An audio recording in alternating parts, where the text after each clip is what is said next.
Here I have Motorola Moto G71, and today I'm going to show you how to enable watermark in camera on this device. So firstly, let's open camera. Then tap on the gear icon to exit settings.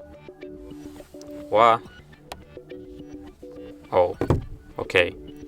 Then go to the photos section, and here you have watermark.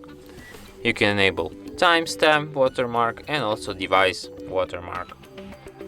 And now when you have these watermarks enabled, every photo you take will be marked with your watermark.